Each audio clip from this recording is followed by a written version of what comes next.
Gun park లో చర్చకు వెళ్తున్న బీఆర్ఎస్ మాజీ మంత్రి హరీష్ రావు, పలువురు నాయకుల అరెస్ట్. కాంగ్రెస్ బీఆర్ఎస్ సవాళ్లు ప్రతి సవాళ్ల నేపథ్యంలో హైదరాబాద్ లో తీవ్ర ఉద్రిక్తతలు.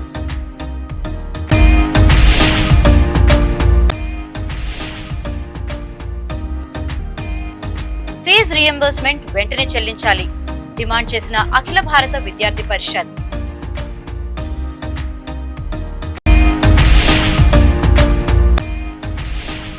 వీసాకు బదులు విజిటింగ్ వీసాతో ఒమన్ వెళ్లేందుకు వచ్చిన మహిళలు. 19 మంది మహిళా ప్రయాణికులను అదుపులోకి తీసుకున్న ఇమ్మిగ్రేషన్ అధికారులు. గురుకుల పాఠశాలల టెండర్లు, అవినీతి ఆరోపణలపై కాంగ్రెస్ బీఆర్ఎస్ పార్టీల మధ్య సవాళ్లు ప్రతి సవాళ్ల నేపథ్యంలో హైదరాబాద్ లో తీవ్ర ఉద్రిక్తతలు చోటు చేసుకున్నాయి. గన్ పార్క్ లో చర్చకు వెళ్తున్న బీఆర్ఎస్ సీనియర్ నేత మాజీ మంత్రి టి హరీష్ రావును, పలువురు నాయకులను పోలీసులు అడ్డుకుని అరెస్ట్ చేశారు. గురుకుల పాఠశాలలు, సంక్షేమ హాస్టళ్ల టెండర్ల అంశంపై కాంగ్రెస్ మంత్రులు విసిరిన సవాల్ను స్వీకరించి బహిరంగ చర్చకు వస్తామని హరీష్ రావు ప్రకటించారు. హరీష్ రావు తెలంగాణ భవన్ నుంచి గన్ పార్క్ కు బయలుదేరుతుండగా ఎలాంటి అనుమతులు లేవని పోలీసులు ఆయనను, ఆర్ఎస్ ప్రవీణ్ కుమార్ తదితర నేతలను అదుపులోకి తీసుకున్నారు. BRS working president KTR Telangana Bhavan లో మంత్రుల కోసం వేచిచూశారు. చర్చకు పిలిచి పోలీసులతో అరెస్ట్ చేయించడం కాంగ్రెస్ ప్రభుత్వ పిరికితనానికి నిదర్శనమని కేటీఆర్ తీవ్రంగా మండిపడ్డారు. హరీష్ రావును అరెస్ట్ చేసిన సమయంలో స్వల్ప తోపులాట జరిగింది. ఆయనతో పాటు ఇతర నేతలను కంచన్బాగ్ పోలీస్ స్టేషన్ కు తరలించి ఆ తర్వాత సాయంత్రం విడుదల చేశారు.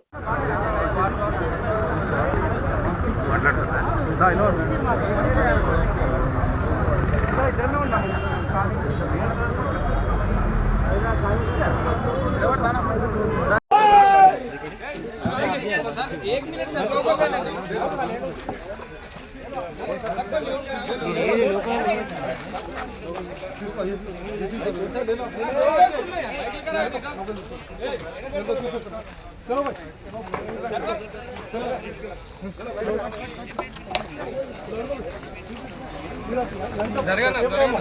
बयटा मजे चलो अंदा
పోలీస్ స్టేషన్లో ఉన్నాము. మరి మాజీ మంత్రివర్యులు, శాసనసభ డిప్యూటీ ప్రెసిడెంట్ హరీష్ రావు గారు, మాజీ మంత్రులు శ్రీనివాస్ గౌడ్ గారు, తర్వాత మిగతా ఎమ్మెల్యేలు, ఎక్స్ఎమ్మెల్యేలు, మేమందరం కూడా ఇలా ఎంత అప్రజాస్వామికమైన విధానాలంటే తెలంగాణ ప్రభుత్వాన్ని, రేవంత్ రెడ్డి ప్రభుత్వాన్ని గత నెల 31వ తారీఖు నాడు మంత్రి అడ్లూరు లక్ష్మణ్ కుమార్ గారు గురుకులాల్లో జరిగిన కుంభకోణం గురించి వారు చాలా ఓపెన్గా చెప్పారు.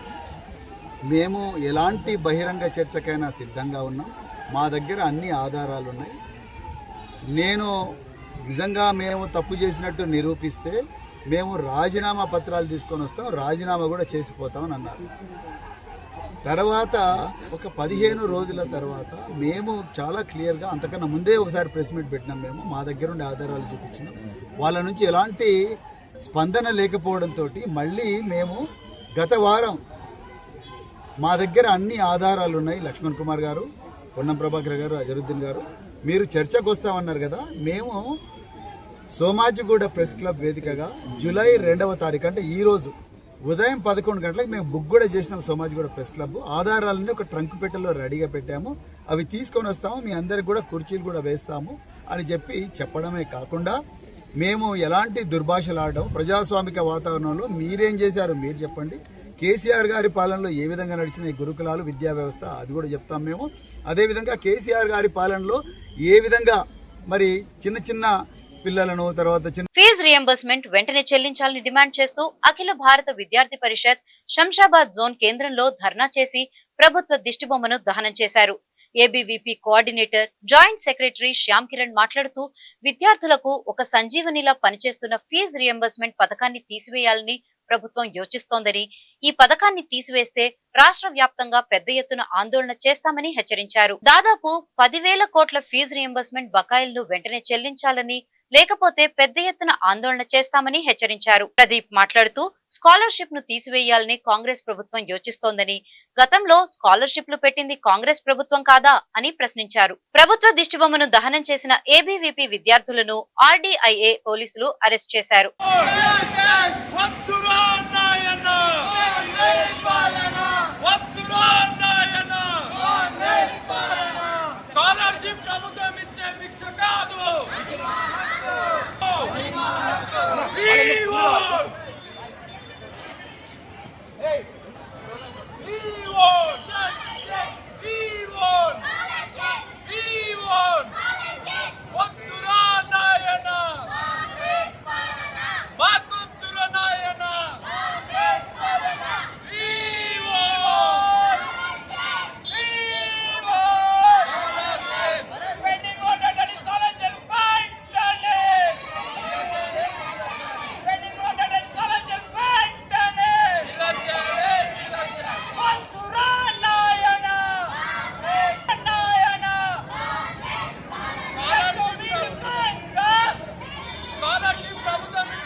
నమస్తే, Shyam Kiran, ABVP Telangana state joint secretary.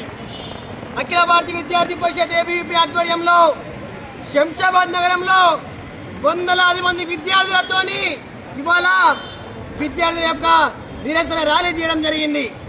దీని యొక్క ముఖ్య కారణం ఏంటంటే తెలంగాణ రాష్ట్రంలో ఉన్నటువంటి విద్యార్థులకు సంజీవనిలా ఉన్నటువంటి రియంబర్స్మెంట్ పథకాన్ని మరియు తెలంగాణ రాష్ట్రంలో ఉన్నటువంటి విద్యార్థులకు రావాల్సినటువంటి 5 సంవత్సరాల నుంచి పెండింగ్ లో ఉన్నటువంటి దాదాపు 10,000 కోట్ల రూపాయల పెండింగ్ లో ఉన్నటువంటి ఏ రియంబర్స్మెంట్ డబ్బులు ఏవైతే ఉన్నాయో వాటిని రిలీజ్ చేయాలని చెప్పి మొన్న ఏదైతే హైయర్ ఎడ్యుకేషన్ దగ్గర విద్యార్థి పరిషత్ ఏబీపీ ఆధ్వర్యంలో ఏదైతే నిరసన దీక్ష చేస్తే, నిరసన ర్యాలీ, ధర్నా చేస్తే విద్యార్థులను చూడకుండా కాంగ్రెస్ ప్రభుత్వం విచక్షణ రహితంగా విద్యార్థుల పట్ల, అమ్మాయిలను చూడకుండా ఈడ్చుకెళ్ళి వాళ్ళ పట్ల లాఠీ చార్జ్ చేసింది.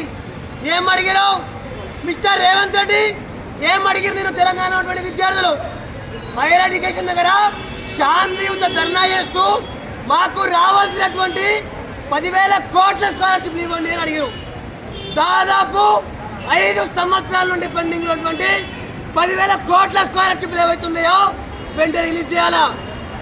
5 సంవత్సరాల నుండి లక్షల మంది గ్రాడ్యుయేట్ అయినటువంటి degree, B Tech, B pharmacy, M pharmacy, M Tech student ఎవరైతే ఉన్నారో వాళ్ళకి రావాల్సినటువంటి వర్క్ వీసాకు బదులు విజిటింగ్ వీసాతో ఒమన్ వెళ్లేందుకు వచ్చిన 19 మంది మహిళా ప్రయాణికులను ఇమిగ్రేషన్ అధికారులు అదుపులోకి తీసుకుని విచారణ చేపట్టారు. కేసు వివరాలను శంషాబాద్ ఏసీపీ శ్రీకాంత్ గౌడ్ వెల్లడించారు. ఆంధ్రప్రదేశ్ రాయలసీమ ప్రాంతానికి చెందిన 19 మంది ప్రైవేట్ ఏజెన్సీ ద్వారా ఒమన్ దేశంలో ఉద్యోగం చేసేందుకు వీసాలు తీసుకున్నారు. వీసాలతో 19 మంది శంషాబాద్ ఎయిర్పోర్ట్ కు చేరుకున్నారు. ఎయిర్పోర్ట్ లో ఇమిగ్రేషన్ అధికారులు వీసాలు చెక్ చేయడంతో విజిటింగ్ వీసాలపై వర్క్ వీసా చేసేందుకు వెళ్తున్నారని తెలిసింది. విజిటింగ్ వీసాలపై వర్క్ చేసేందుకు వెళ్తున్నారని తేలింది. దీంతో ఇమిగ్రేషన్ అధికారులు వారిని విచారించగా ప్రైవేట్ ఏజెన్సీ ద్వారా సబ్ ఏజెంట్ తో వీసాలు తీసుకున్నట్లు విచారణలో తేలింది. దీంతో 19 మందిపై కేసులు నమోదు చేసి ప్రధాన నిందితుడు ప్రైవేట్ ఏజెంట్, సబ్ ఏజెంట్ కోసం పోలీసులు ఆరా తీస్తున్నారు.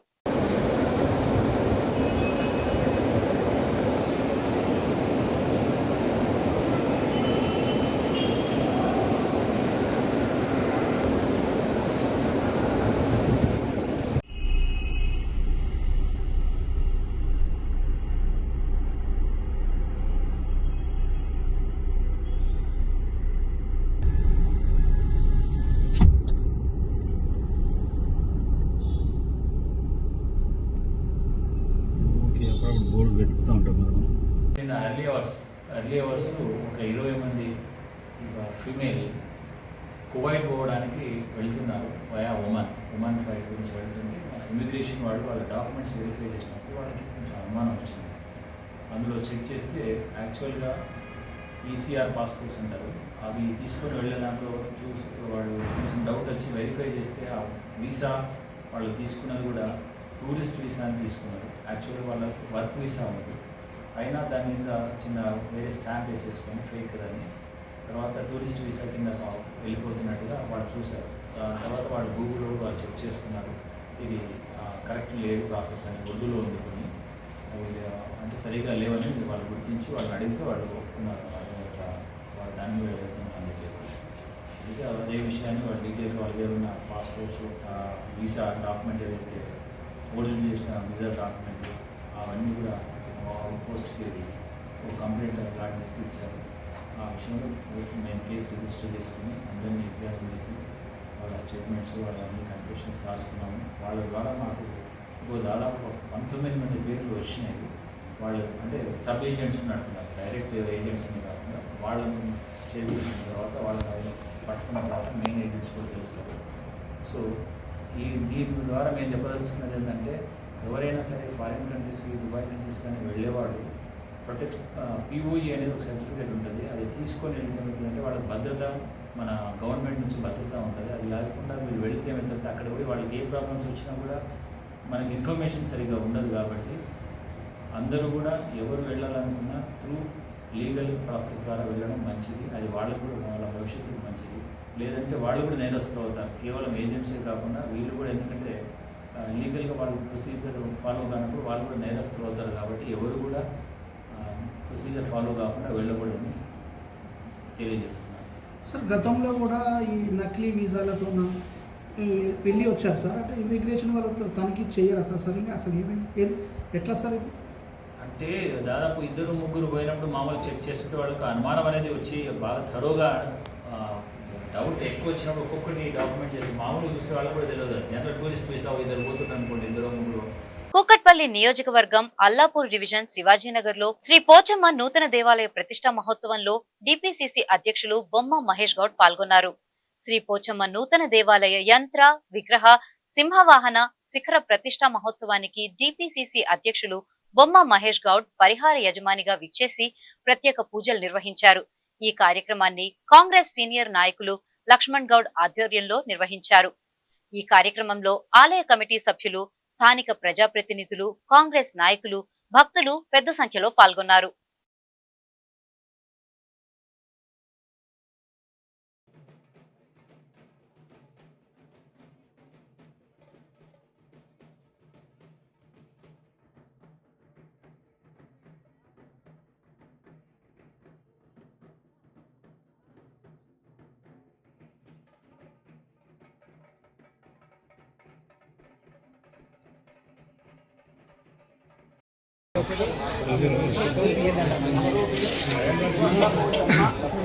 దేవత సంపూర్ణ అనుగ్రహ ప్రసాద సిద్ధ్యర్థం లోక కళ్యాణ అర్థం విధాశక్తి షోడశ ఉపచార పూజాం అహం కరిష్యే.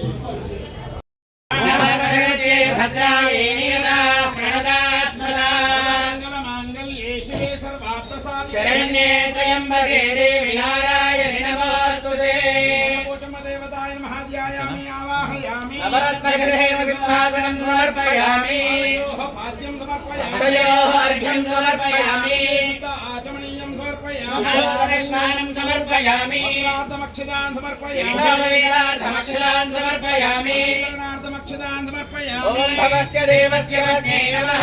సర్వస్య దేవస్య పత్న్యై ఓం నమః. ఈశానస్య దేవస్య పత్న్యై నమః. దేవస్య పత్న్యై ఓం నమః. అగ్రస్య దేవస్య పత్న్యై నమః. దేవస్య పత్న్యై నమః. ఓం భీమస్య దేవస్య పత్న్యై నమః. దేవస్య పత్న్యై నమో నమః. నానావిధ పరిమళ పత్ర పుష్పాక్షత పూజాన్ సమర్పయామి. పుష్పాయాశ్చ పుష్పిణీ బృహస్పతిర్భూతాస్తానో ముంజన్వగోహసః. పుష్పాయాశ్చ పుష్పిణీ పుష్పావదే ప్రసావదే పరిణీర బలావుదా అశ్వాయివ సయుత్వరే వేరుధప్పార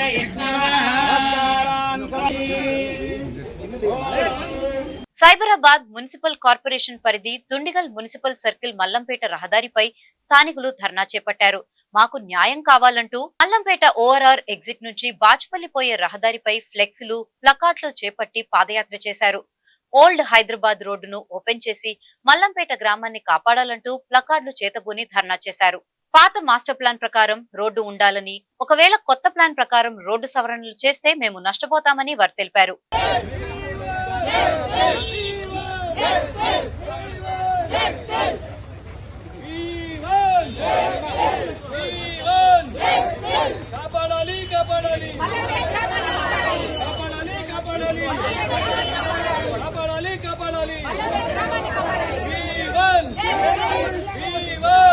రోడ్లో ఉన్న వెంటనే రోడ్డు ఓపెన్ చేయాలి.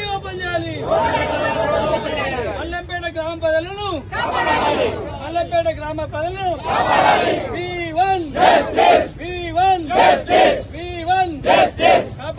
కాపాడాలి. మల్లంపేట బీద ప్రజలను ఎంబడే కాపాడాలి.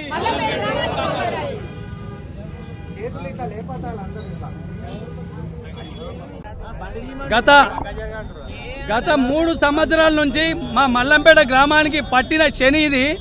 మా మల్లంపేట గ్రామానికి ఈ 3 సంవత్సరాల నుంచి పట్టిన పెద్ద శని. ఒకటి, మల్లంపేట గ్రామంలో దాదాపు 3 రోడ్లు మాస్టర్ ప్లాన్ రోడ్లు ఉన్నాయి.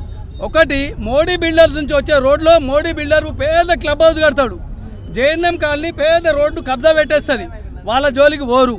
రెండవది, మాస్టర్ ప్లాన్లో ఉన్న రోడ్డు ఏదైతే 110 సర్వే నెంబర్ నుంచి ఇక్కడ వెళ్తుంది, ఆ రోడ్డు జోలికి పోరు. అక్కడ పర్మిషన్లు ఇస్తారు ఈ గవర్నమెంట్ వాళ్ళే. మరి ఈ మాస్టర్ ప్లాన్లో ఉన్న రోడ్లకు పర్మిషన్లు ఇచ్చుకుంటూ మరి ఓల్డ్ హైదరాబాద్ రోడ్డు గతంలో మేమందరం ధర్నాలు చేసినాం, హైదరాబాద్ ఓపెన్ చేసిరు. మరి అది ఓల్డ్ హైదరాబాద్ రోడ్ మేము పుట్టక ముందు నుంచి ఉంది, మ్యాప్లలో ఉంది, అన్ని రకాల ఉన్నది. అది ఓల్డ్ హైదరాబాద్ రోడ్డు ఓన్లీ కాలు బయటట్టు వదులుతున్న నాయన మా ఊరు ప్రజలు. ఈరోజు గంటకు 5,000 వెహికల్ వస్తున్నాయి ఈ మల్లంపేట విలేజ్లో. ఈ తాకిడి తట్టుకోవాలంటే ఈ పూర్వంలో ఉన్న ఒక 500-600 సంవత్సరాల ఊరు, ఇది 10 ఫీట్ల రోడ్డు ఉండే ఊర్లో 10/20/30. ఈరోజు ఏమనుకున్నారు, సరే 20 ఫీట్లో 30 ఫీట్లో 40 ఫీట్లో పోని, కనీసం వాళ్ళకు ఒక నోటీస్ లేదు.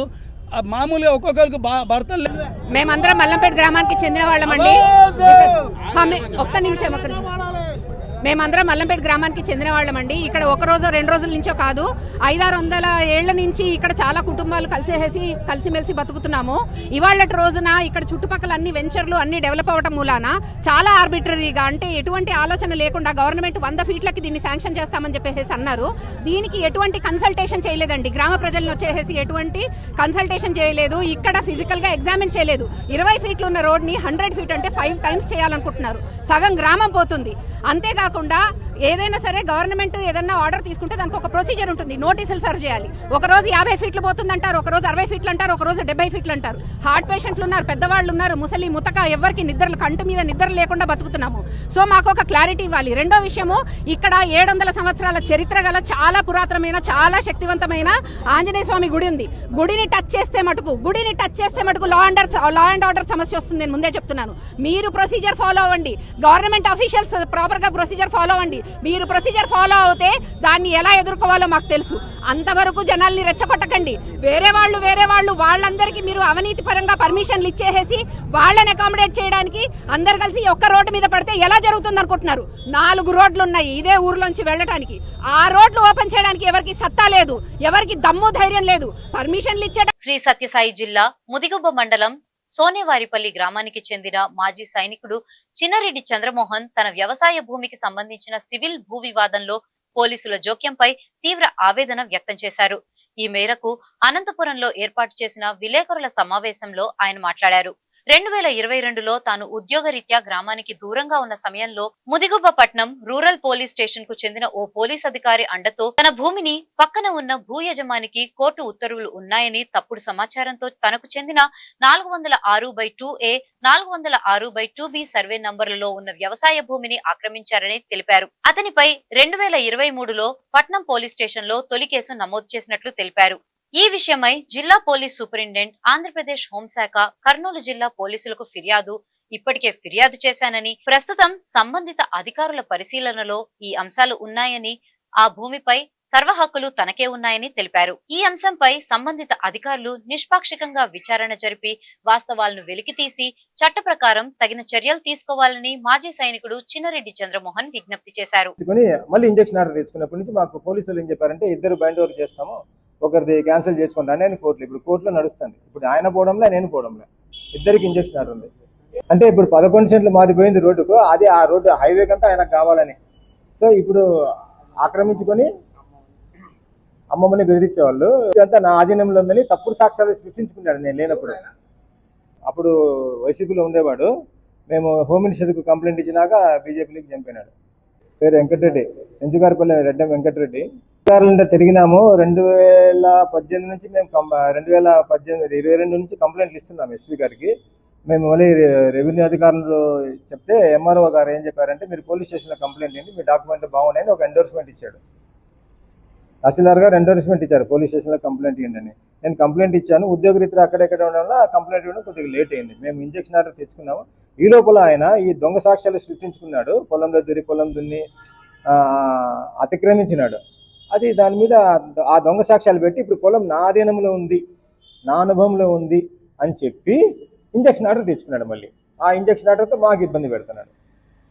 పోలీసు వాళ్ళు మాకు ఇంతవరకు ఫిర్యాదు కాపీ కానీ ఆయన చెప్పినట్టు ఇంజక్షన్ ఆర్డర్ ఇలా. ఈ సంవత్సరంలో మళ్ళీ మేము లోకాయుక్తకి వెళ్ళింటే వాళ్ళు ఫ్రెష్ కంప్లైంట్ ఇమ్మన్నారు ఎస్పీ గారికి ఫ్రెష్ కంప్లైంట్ ఇచ్చాము. ఈ ఫిబ్రవరిలో సిఐ మేడం గారు ఒక సిఐ ఎంక్వైరీ రిపోర్ట్ ఇచ్చారు. కాపీ ఇస్తాను మీకు. ఆ రిపోర్ట్లో ఏం చెప్పారంటే, అవును మీ పొరుగు ఆయన మా ఎస్ఐ గారికి తప్పుడు సమాచారం ఇచ్చారు, ఆయన ఇచ్చిన సమాచారం మీకు చేరవేశాడు అని మరి చెప్పారు. కానీ దాంతో మేము సాటిస్ఫై కాలేదు. డిపిసి అంటే డిస్ట్రిక్ట్ పోలీస్ కంప్లైంట్ అథారిటీలో మేము కంప్లైంట్ ఇచ్చాము ఇప్పుడు కర్నూలులో. ఆ పోలీస్ ఆయన మీద పూర్తి, నా దగ్గర ఆడియో రికార్డింగ్ అన్నీ ఉన్నాయి, వాటి మీద పూర్తిగా విచారించి ఆయనకు డిపార్ట్మెంటల్ యాక్షన్ ఏదో ఒకటి తీసుకోవాలని చెప్పి మేము కంప్లైంట్ ఇచ్చాము. ఇప్పుడు మాకు ఆయన విట్నెస్ కూడా అవసరం కోర్టులో. మాకు ఈ కోర్టులో లిటిగేషన్ మీద లిటిగేషన్లు అవుతున్నాయి ఈ పోలీసులు జోక్యం చేసుకోవడం వలన. పోనీ వాళ్ళు ఫిర్యాదు కాపీ ఇవ్వలేదు, వాళ్ళు ఇంజక్షన్ ఆర్డర్ లేదు, ఏమీ లేదు. మరి ఎట్లా చెప్పినారు? ఏం డాక్యుమెంట్ లేకుండా నాకు కన్ఫర్మేషన్ ఇచ్చినారు, ఆయనకి ఇంజక్షన్ ఆర్డర్ ఉంది, రేపు దున్నుకుంటాడు అని చెప్పారు. దున్నుకుంటారంట, రేపు వాళ్ళు కూడా పంట పెడతారు అన్నట్టే మాట్లాడాడు ఆయన. మాట్లాడి నా దగ్గర ఆ రికార్డింగ్ అని ఇప్పుడు కోర్టులో పెట్టాము. కానీ ఇది లిటిగేషన్ మీద లిటిగేషన్ అయిపోతాను అంటే, అందుకే నేను ఈరోజు 4 ఏళ్ల తర్వాత ఈరోజు బయటకు వచ్చాను. ఎన్ని ఇబ్బందులు పడిన తర్వాత ఇంకా ఇబ్బందులు పడుతూనే ఉన్నాను.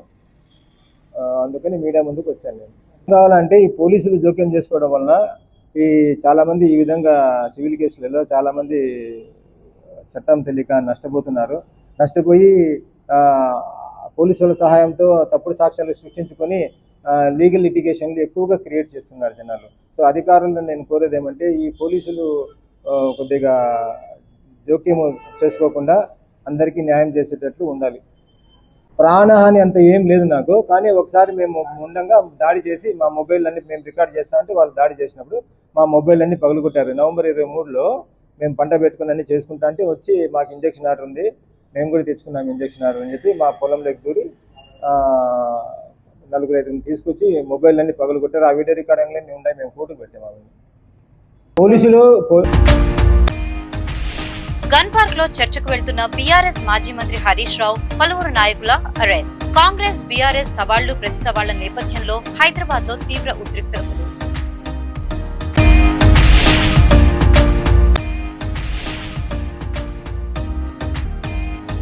ఫీజు రియంబర్స్మెంట్ వెంటనే చెల్లించాలి డిమాండ్ చేసిన అఖిల భారత విద్యార్థి పరిషత్.